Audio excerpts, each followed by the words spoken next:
Well, Twitter has long denied that it is biased against conservative accounts. That's obviously a lie. It's always obviously been a lie, and now it is a proven lie.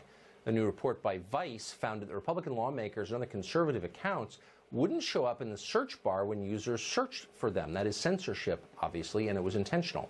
Congressman Matt Gaetz of Florida was one of those conservatives shadow banned by Twitter. He just filed a complaint against the company with the Federal Election Commission. Congressman Gaetz joins us tonight. Congressman, thank you for coming on.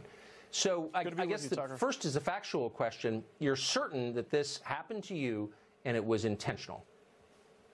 Well, I'm certain that there were only 4 members of Congress who had their voices suppressed on Twitter: Matt Gaetz, Jim Jordan, Mark Meadows, and Devin Nunes. So that'd be one hell of a coincidence. My suspicion is that if people were effectively communicating a conservative message, they got caught in Twitter's troll trap. The reason that I think that that is illegal is because that it gives advantages to our political opponents. It gives them access to the platform that we don't have. If Twitter was a billboard company and they gave Democrats access to their billboards and not Republicans, that would be an illegal corporate donation to the campaigns of Democrats. Here, instead of the billboard, it's the auto fill-in function as a part of Twitter's search feature that wasn't available to me, Devin Nunes, Mark Meadows, or Jim Jordan, and it's available to Democrats.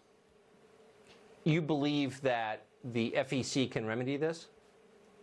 They absolutely can institute fines, just like they could institute fines and punishment against any company that illegally makes a corporate donation to a political campaign. Here, the corporate donation is allowing Democrats and the people running against me specifically to have access to elements of the search feature that I didn't have access to. And why, Tucker? Why? Twitter has said in their official response that it was my behavior that resulted in this. I don't know what behavior that is. So are we really going to trust tech companies to be able to just decide with no transparency what behavior limits someone's ability to amplify their message? That sounds like the Tech Tyranny series you did a couple months ago is coming to life before our very eyes. Well, it clearly is, and Twitter is a fairly small player in this world. It's a failing company anyway. Google dominates all of tech. And in fact, it's the portal through which almost all human information flows. So if Google were to hold things back in search or put its thumb on the scale in any way, they could have a huge effect on our society. Congress exists to make sure that the public interest is represented, and yet I've never heard a member of Congress say, we're going to get to the bottom of this, we're going to break up Google, we're going to fulfill our oversight role here.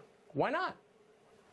Well, frankly, too many members of Congress just don't understand the gravity of the issue, but now we're the ones that have the targets drawn on our foreheads, and so I think that you'll see more engagement from the Congress coming forward. A reasonable libertarian might ask, why shouldn't I just leave Twitter? Why should I have excessive government regulation? And it's important to recognize Twitter and other social media companies use the federal government to get rid of lawsuits that they don't want to have to defend against, and they use a provision that requires them to hold themselves out as a neutral public forum. So Twitter and Facebook can't say on one hand, we're neutral and thus we shouldn't have to respond to lawsuits, and then on the other hand, tell me and other outspoken conservatives that our behavior results in suppression on their platform. Right. They can't have it both ways.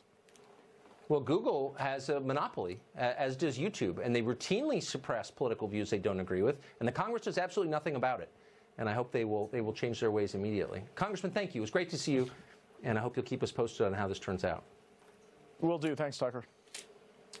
Up next, the Southern Poverty Law Center is, of course, a sham group dedicated to shaming enemies of the left. And yet the FBI is